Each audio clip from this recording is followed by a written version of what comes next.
And we are back on Timely Talk. This is Andrew Snorton. And the Emma Foulkes. And the theme that we're talking about today is how, managing the moving parts. And like we were saying in the first segment, we all have our share of moving parts through the lenses of career and family and friends and self and community and all that. And we understand that. And we know that every once in a while, even though we try to manage it, there's going to be something that throws us for a loop because some of the other parties involved, the lens that they view it through doesn't always overlap with the lens that you view it through. Right. And it can be, say that you don't have your emotions tied in and what have you. You're going to have that, but I think one of the things, especially when you're speaking on the last segment, is how do you soften the emotions so you can see things clearly and still figure out, based on what's going on, what are some of the ways that are available and accessible for us to think as clearly as possible and go about our business as clearly as possible. How do we come up with solutions? Like, it's a problem now. The problem is here. What is the solution, and how do you get through it without making everybody miserable? One of, I can't even think of what she says to me all the time, but, are you adding value? How do you add value to the situation at this point? Or even that, another thing, and I've tried to do this as best as possible, is based on what's going on, what is the most appropriate response?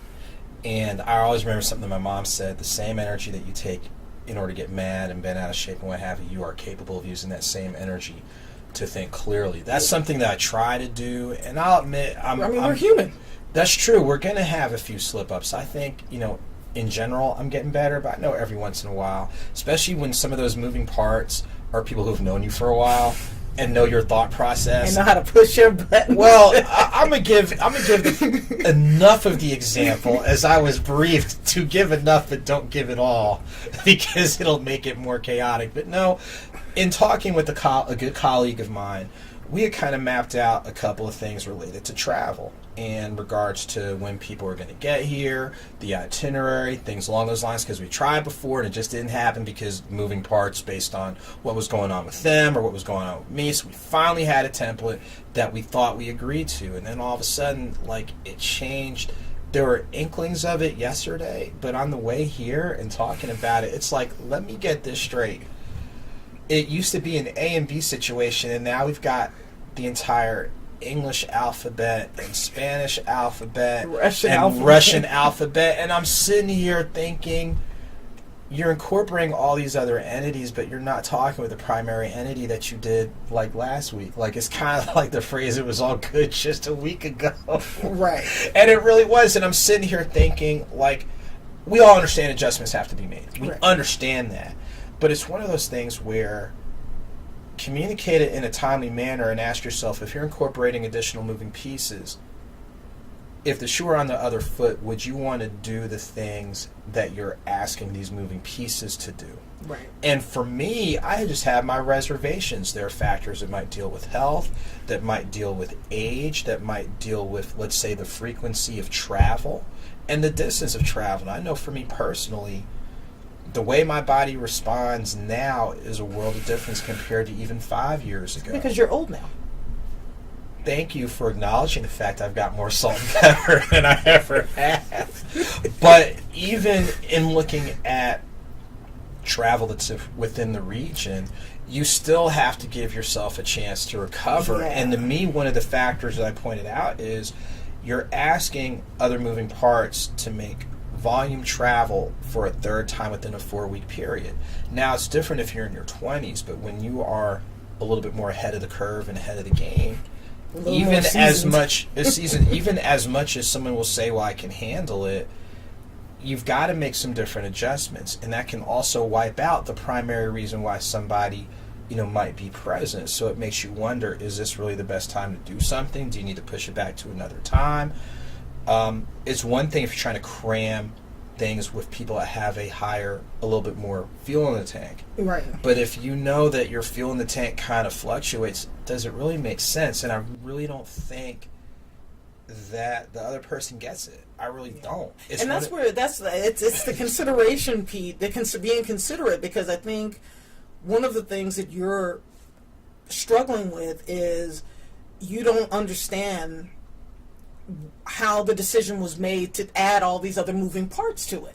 And so, like even with my, situation that weekend, like I don't understand how, blah, blah, blah. And I think sometimes you have to let that part go. You don't have to understand it. You don't have to understand how why is a person thinking the way that they're thinking. They just do. We're all created differently. Some of us have limited capacity in the way that not everybody's able to look at a situation and go, oh, well, me moving this is also going to impact this on the other side. That for every action is an equal reaction. Some people aren't able to see things like that.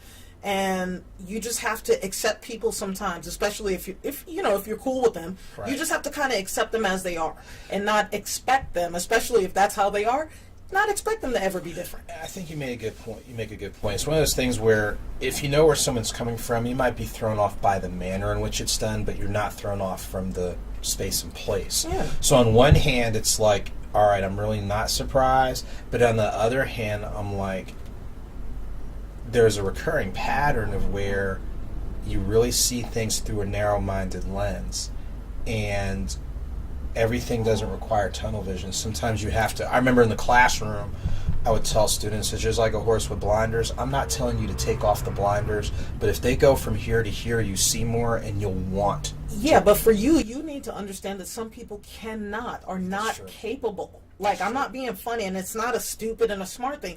Like, I've got a relative that is a genius, like straight up genius. But this person can't show up any place on time. This person, their comprehension of time is way out of left field. Like, they have no concept. So if I'm like, hey, be here at, 3:30, and, they're down in Buckhead, we're here, they will try to make 2 more stops before they get here in the next 10 minutes because they have no concept of time. So for me, in order for me to not get like how you were, because I used to get there, it was like, you know what, I need to manage my expectations of this person because I know what their capabilities are. Yeah, you definitely. It's just with you, there's other factors. There's other factors. Well, and I think, like you said, in general, that's the goal. I think, based on what was going on earlier today, it's just like, almost, I wasn't planning to have to brace myself for impact. I'm just going to be honest. I was like, this is going to be lovely. This is perfect. I think the thing that perturbed me the most was that I'm having to brace myself for a type of impact that I really wasn't expecting to deal with, because now it's altering some things I know that I was planning on doing.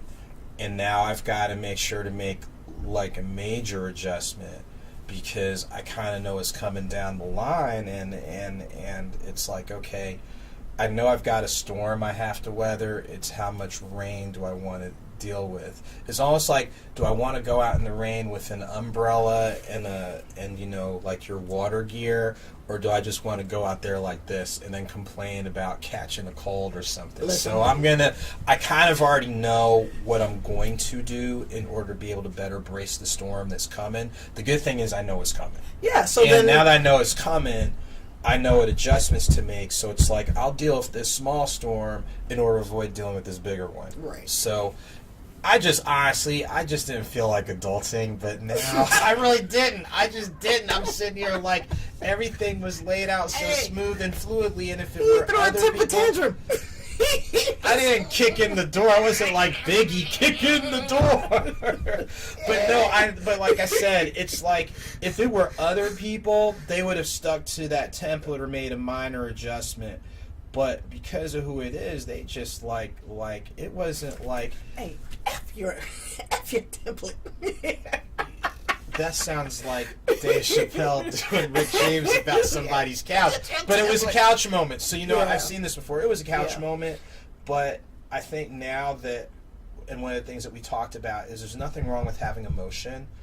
But we know when we're too grounded in emotion, we don't think clearly. Yeah. And we can make very pitiful decisions. So by having a time to kind of dial it back a notch and look back is not to say there isn't emotion involved, but emotion's in its place. Yeah. And now it's like I can sit here, laugh, and chuckle. yeah, It's whatever. like, all right, whatever.